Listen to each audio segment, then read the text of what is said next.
Killing people is simple. All you have to do is forget the taste of sugar. Oh, what a good quote. What a good quote. So that quote is taken from the manga Monster. And if you guys haven't read it, you need to get off of this video right now and go check out Monster. That manga is absolutely legendary. I finished it a couple of weeks ago. And I just wanted to make a quick video talking about what was one of my favorite panels from that entire series, even though it had just some absolutely legendary ones all over the place.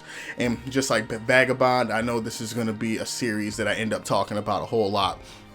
So that quote came from what was an ex-assassin, right? So without giving away too many spoilers, but I have to give some just about this situation, and it's going to involve the characters that were present, because I can't talk about this topic unless I bring up those characters, so forgive me. But one of our characters in the story goes to this small town because from her school days, she was made aware of someone who was supposed to be a legendary assassin that lived in the area, who was famous for getting away with hits and never getting caught, right? And she goes to the guy's home and she actually lives with him for a long time. She arrives as an ordinary student, basically. She says that she's a traveler, she just needs a place to stay. So this guy takes her in, and the whole time the two are interacting with each other, our character never brings up the reason why she's actually there. And it's not until like the day that she gets ready to leave where they two have a conversation about basically she tells the assassin that she knows his real identity because it's been kept secret from everybody else in the town, right? Everybody else in the town thinks he's basically just this restaurant manager who's super soft because he like cries when he watches movies and that kind of stuff, and they don't know anything about like basically the double life, well, the past life that this guy used to have. And the assassin asks her, well, if you knew who I was, why did you never ask me to help you kill? And the woman tells him that, well, I didn't want to get you involved in what I'm doing, and I appreciate your kindness. And she's getting ready to go, and then they have a conversation about like how many people he's killed in the past and just the experiences that he went through as an assassin. And he tells her a little bit about the fact that while he was killing, he felt nothing until one day he was getting ready to take on a hit like any other. He had a sniper pointed at a guy who was sitting down at a restaurant about to drink coffee, and he saw the guy get the black coffee on the table and put in the same amount of cream and sugar that he likes to take his coffee with, and he couldn't kill him after that. And I thought this moment was so good because it showcases how important it is to basically either take away humanity from someone or to give humanity to someone, and how this changes how we treat that person when we no longer see the people that we interact with as real people, when we no longer see them as individuals with wants, needs, desires, with people that love them with their own hopes and dreams, when we no longer see people as the real individuals that we are, it's so much easier for us to treat them with selfishness and contempt. We are quicker towards violence. We are quicker to insult them because we no longer see them on a level playing field with us, like we see them as something different, as something below us. And because they aren't people like we are people, then it's okay to treat them like that because you're not actually hurting a real person almost.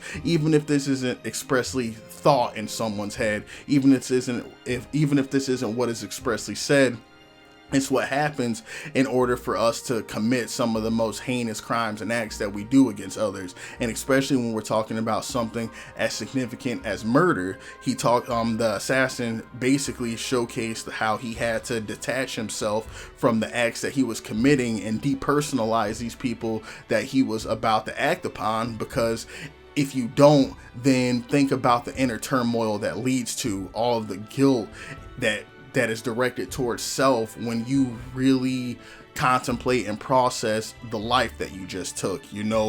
How through your one action, the chain reaction that you now just set off, like now there's a boys and girls without a father. Now there's someone that doesn't have a wife, someone that doesn't have a brother, somebody that doesn't have a best friend, when you really sit down and you have to process your actions when you were treating people like this, when you're harming them in some way, it's so much more difficult to go through with that act. And this is what the assassin talks about, right? He tells her this story to tell her that taking a life is heavy, you know, and it's easy when you detach yourself. It's easy when you pretend that they're not a real person with a real identity. But when you realize that fact, it's so much more difficult to continue acting in that way. You know, it's so much more difficult to kill or cause harm to someone when you realize that they're a person just like you. And that's where that quote comes from, excuse me. What killing people is simple. All you have to do is forget the taste of sugar. So in essence, what I feel he's saying is that all you have to do is forget your humanity. You have to forget other people's humanity. You have to be willing to abandon like the goodness in life, the pleasures in life, in order to really commit that act upon someone. And he said all of that in like 2 sentences, you know, and that's the power of Monster, man, where it's able to encapsulate such interesting and complex topics through either the emotiveness of its characters or through like short little tidbits of dialogue that really, once you analyze it, it gets you thinking like, damn, man. But that's so good, right? Urasawa is a freaking literary genius in my book. I think that guy is one of the best to ever do it. But I just want to talk about that panel with you guys and why and how it stuck with me. You know, like that's definitely not the only moment in Monster that had stuck with me, but there's just something about that panel that's just like in the back of my head. And it doesn't even have to just be about like murdering someone else, you know.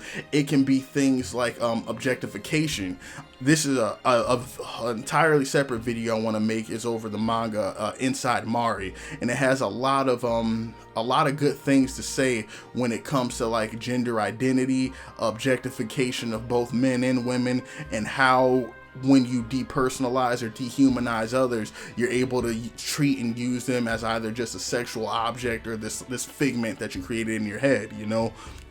And Urasawa does the same thing with these couple of lines from this character. He shows just how easy it is for someone to mistreat others, either through things like literal physical harm, through objectification, through your words, through the way that you just act upon them and treat them, through like your behaviors and the way that you carry yourself. It's very easy to harm others when you don't see them as a person like yourself.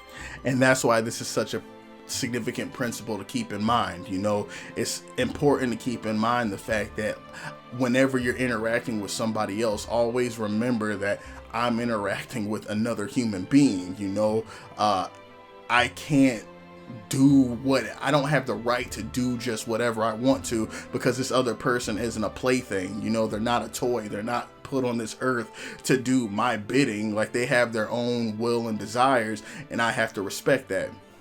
And again, all is said in 2 lines. So go read Monster. Tell me what you guys think about it if you have already read it. And yeah, just have a conversation with me in the comments if you're feeling up for it.